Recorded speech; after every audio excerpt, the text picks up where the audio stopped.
Vítajte. Na stránku hpkyži.sk prichádzajú ľudia hlavne z troch dôvodov. Chcú si čítať poviedky, ktoré nikde inde nenájdu, chcú prekladať alebo sa to naučiť a chcú byť súčasťou komunity ľudí s podobnými záujmami. Toto video je urobené špeciálne pre tých, ktorí si chcú len čítať a buď sem zablúdili po prvý raz, alebo sa pri občasných návštevách stratili vo všetkých tých zmenách, ktoré sa tu neustále dejú. hpkyži.sk vznikla v marci 2008 a práve na stránke poďakovanie môžete zistiť, komu za jej fungovanie vďačíte. Posledných pár rokov sa o ňu stará stabilný tím dobrovoľníčiek, ktoré sa už stretávajú aj osobne a čím ďalej, tým častejšie. V poslednej dobe došlo k vytvoreniu tzv. Archívu, kde sú presunuté poviedky, ktoré sa doprekladali do roku 2012. Funkčnosť hlavnej stránky archívu by mala byť zachovaná, jediný rozdiel je spôsob usporiadania alebo rozstredenia poviedok. Na hlavnej stránke sú poviedky rozdelené na sekciu aktívnych prekladov, to sú preklady, ktoré sa prekladajú. Registrovaní užívateľia majú prístupnú tzv. Čakáreň, čiže naplánované preklady na najbližšie 2 týždne. Zeleným sú označené poviedky, ktoré sa v poslednej dobe dokončili.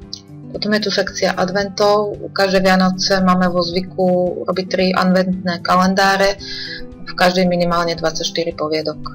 Potom sú tu občasné preklady, to sú preklady, u ktorých preklad nepokračuje buď z dôvodu ako u Secret, že sa autorka originálu odmočala, alebo sa odmočala samotná prekladateľka. Na hpkyži.sk platí, že sa všetky preklady dokončia, jedinú výnimku tvorí preklad od Tercy, HP a metódy racionality.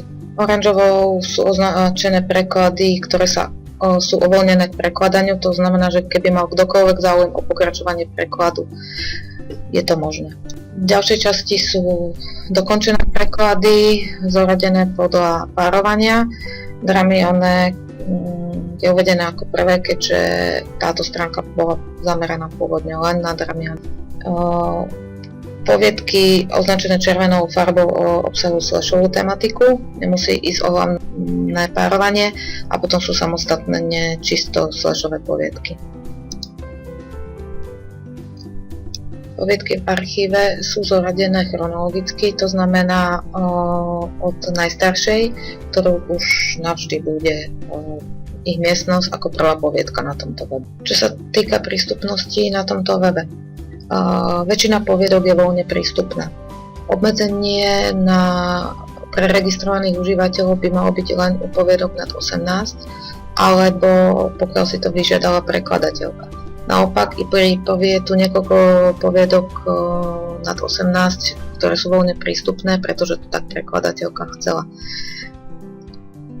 Kedysi sme vytvorili aj sekciu s obmedzeným prístupom, tam patrili preklady, u ktorých bol nejaký problém s prekladom, či už bol nepovolený, autorka ho vyslovne zakázala alebo podobne.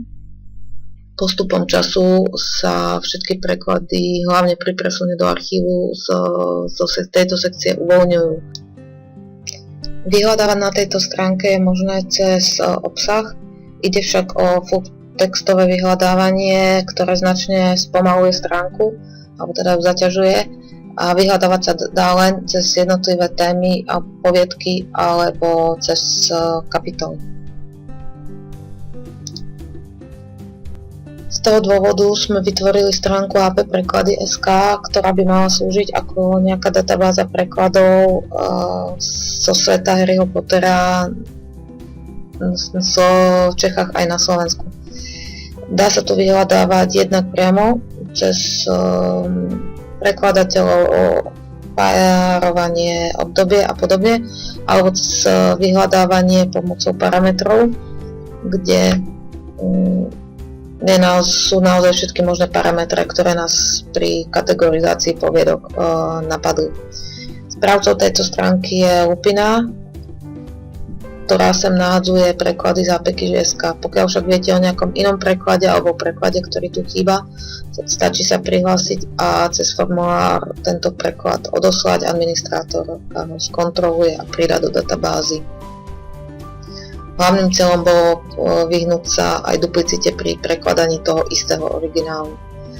Platia na tejto stránke je prihlasovacie údaje z HPKG.sk, a to hlavne z dôvodu, aby sa nekradli niky alebo aby sa používali tie isté niky ako na HPKG.sk, keďže sú už pomerne známe.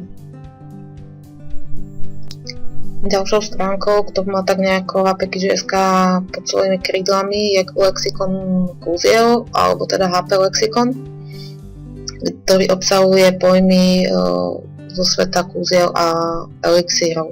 Správcom a administrátorom tejto stránky je Marci. Opäť platí, ak nájdete niečo, čo tu chýba, treba jej dať vedieť, ona to rado doplní. Ďalšia stránka, ktorú má tak trochu na starosti HPKG.sk, je stránka roku. Rok jak žiadny iný. Je to preklad jednej z najslávnejších fanfiction na tému Harryho Pottera. Bohužiaľ, pridávanie originálu sa nejak zaseklo a rovnako sa aj zasekol preklad, takže aktivita na tejto stránke je minimálna. Je tu však možnosť svojpomocného prekladania, kde je naťahaný originál podľa jednotlivých vetách a každý, kto chce a má záujem, môže skúsiť prekladať. No a najnovším prírastkom našich webov je Arabeskin blog. Arabeska je prekladateľka, ktorej vďačíte za preklad Isolation, a okrem fanfiction tu nájdete aj príbehy z jej života. Okrem toho pod správou HPKG.sk je aj trojazyčný slovník československo-anglický pojmov z Harryho Pottera. Slúži hlavne prekladateľom, ale ak nájdete pojem, ktorý sa tu nenachádza, veľmi jednoducho si ho môžete sami pridať. Opäť platia prihlasovacie údaje z HPKG.sk. To je asi pre neprihlásených všetko. Niekedy na budúce uvidíte HPKG.sk z pohľadu prihláseného užívateľa.